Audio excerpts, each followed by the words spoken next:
Good morning. We're going to start with Unit 8, and it's on stoichiometry. So this unit should bring together all of the units that we have previously covered. So to start out with our learning targets, we're going to balance a chemical equation and determine the amount of products and reactants formed or needed. So this could be moles or it could be mass in grams. And we're going to use that balanced chemical equation to determine what's the limiting reactant and the amount of excess reactant left over. And then the third thing is we are going to calculate the percent yield in a stoichiometric chemical problem. We will cover this first target with this first part of this slideshow. We'll cover the remaining two with the second slideshow. So what does the word stoichiometry mean? Stoichi comes from Greek meaning element, and ometry comes from Greek also meaning measurement. I'm sure you have encountered that suffix on other classes like geometry, trigonometry. You're always measuring something. So we're measuring elements here. So this is about calculating the amounts, and these amounts could be moles or they could be masses of elements and compounds in a chemical reaction.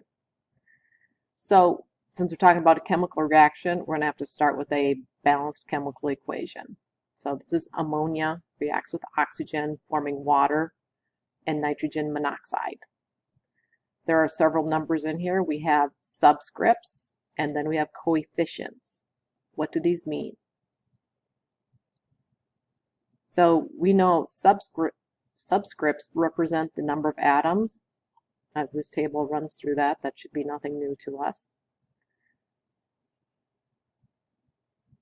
And then we also know that from these subscripts, we can figure out the molar masses of substances. All we have to do is look up nitrogen in the periodic table. Its molar mass is 17 or 14.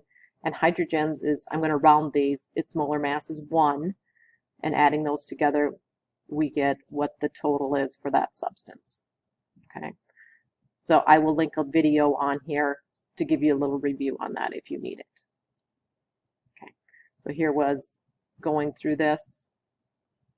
If I had 4 moles of ammonia, I would take 4 nitrogen plus the 12 hydrogen. I'd multiply through there.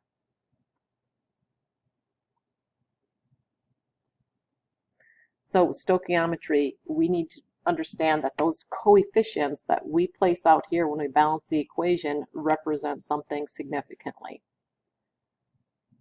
And we call that the mole ratio. So this would be the ratio of ammonia reacting to oxygen, producing water, producing nitrogen monoxide.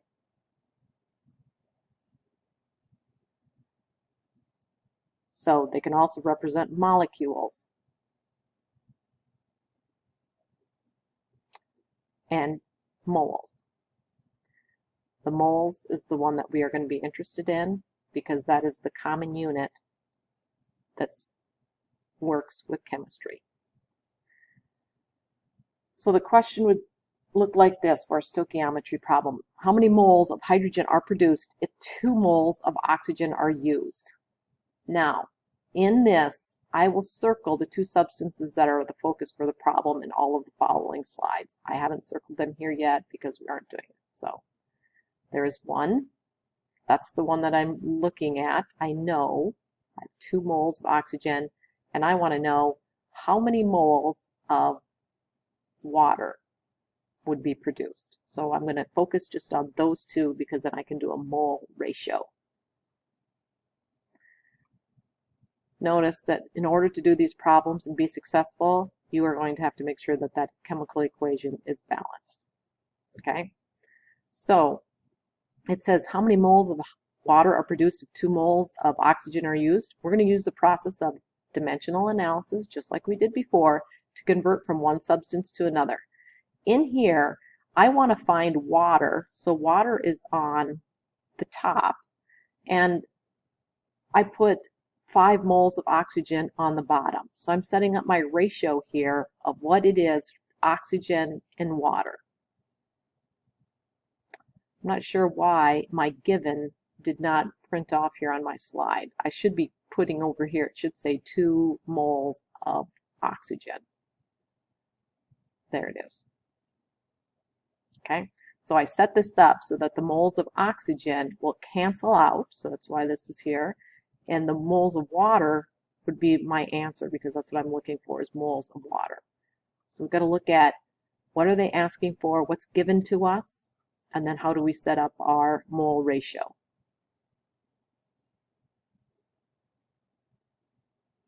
Showing my canceling, and there's my answer. So it's just using the process of dimensional analysis, which we have used before.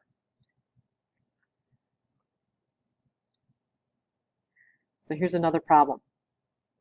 How many moles of nitrogen are produced in the reaction if 15 moles of water are also produced? So notice now we're comparing 2 products. And as long as we know one substance in the balanced equation, we can figure out any other substance, whether it is a product or reactant. So we only need to know one substance quantity, and it could either be moles or it could be masses. So see if you can calculate this before we get to the next slide.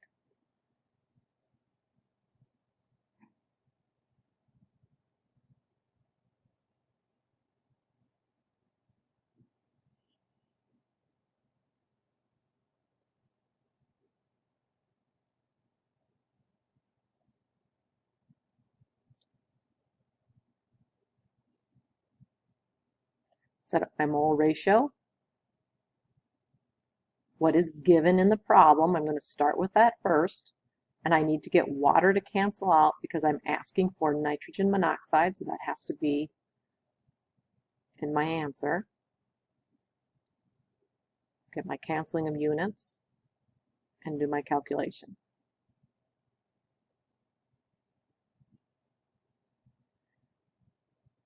Same equation, we can ask another question. How many grams of water are produced if 2.2 moles of ammonia are combined with an excess oxygen? Now, this time the question is asking for mass. In stoichiometry, you always must convert to moles first, using the mole ratio that you get from the balanced equation. Moles are the equivalent unit in chemistry for all substances. So we always say, in chemical reaction problems, we want to convert to moles because we can always, once we get to moles of one substance, we can just look at the mole ratio. So the setup for this problem is on the next slide. So I circled my 2 substances that I am interested in again, because then I just know I need to focus just on those 2. I'm asking for how many grams of water, so I'm going to want water on the top, and I was given moles of ammonia. I'm going to need that to cancel. So given in the problem, it's right here. Here's my mole ratio. Once I have the mole ratio, if I calculated this, this would give me moles of water. Well, they're asking me for grams, so then I'm going to have to convert to grams using molar mass. You'll notice on my problems and on my slides, I'm asking you to go to the 100th place when you convert your molar masses. Okay? So then we multiply through the numerator, divide by the denominator, and there's our answer, 59 grams of water. Show my canceling of units and my units left over. And when we label answers, we're doing this in sig fig, so we had 2 up here, so it's 2 here. And we also label with what is the substance that we are asking for, and we were asking for water in this one.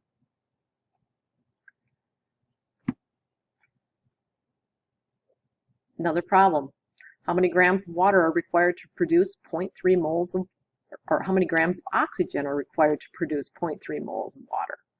So paying attention to units is important, and the units for the solution is important. They want to know how many grams. So this problem is starting with the units of moles. See if you can figure out this problem before clicking to the next screen. You are able to go through this PowerPoint. I do have it linked in the calendar, so you can go through it slowly if you prefer to do it that way rather than watching the video.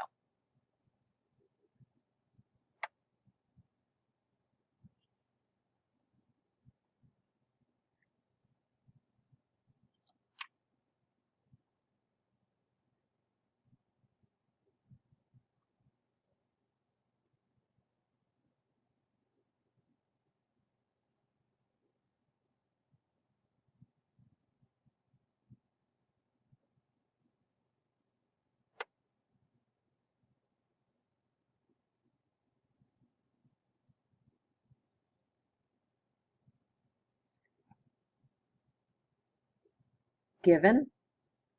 I need to get water to cancel, so I'm going to set my mole ratio of water to oxygen. Oxygen's it's a 5 to 6 ratio, and then I need to convert to grams of oxygen using the molar mass. My canceling, and there's my answer. Since we only had one sig fig in the problem, only one sig fig in the answer. So this is an important term. It's called a theoretical yield. For a chemical reaction is the maximum amount of product that could be obtained depending on the amount of each reactant present. This is the answer you have been calculating in these problems. So all of the calculations we have done so far, so we're saying if we had perfect conditions for any of these reactions, which could include temperature, it could include the pressure around it, it could include like if a catalyst was present. So if we have perfect conditions for a chemical reaction, this is the maximum amount we should get. Most of the time, we don't have perfect conditions, but so we can calculate in theory what that would be. Here's another type of stoichiometry problem. This is kind of a mass-mass problem because you're given the mass of nitrogen or of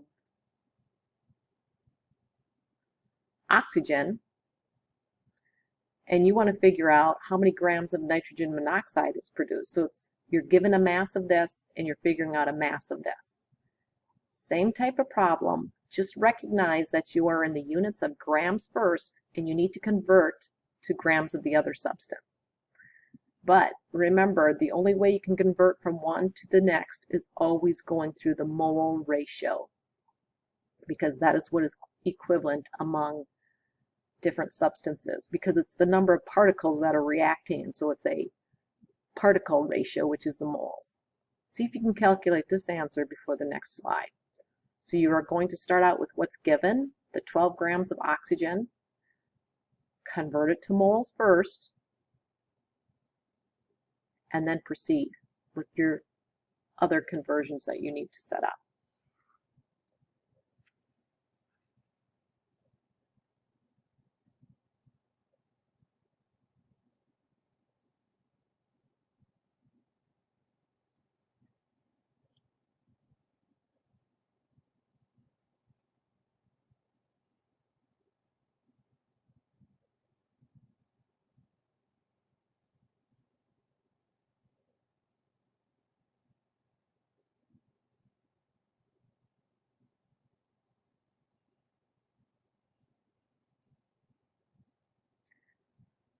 Looking at the problem again, here's my given, 12 grams of oxygen, converted grams into moles of oxygen, used my mole to mole ratio.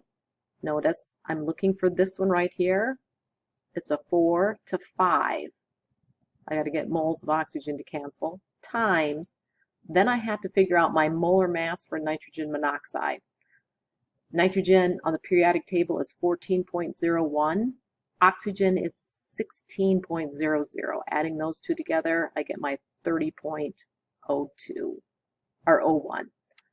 Calculating, there's my answer. So this is my theoretical yield. In theory, if things were perfect, my reaction, this is how much I should get. Showing my canceling. My answer is left in those units. I bring those units down and label my answer. So this is just kind of a simple thing. We always use the same type of information to make the jumps. We got to do the molar mass of some substance. That's what X is.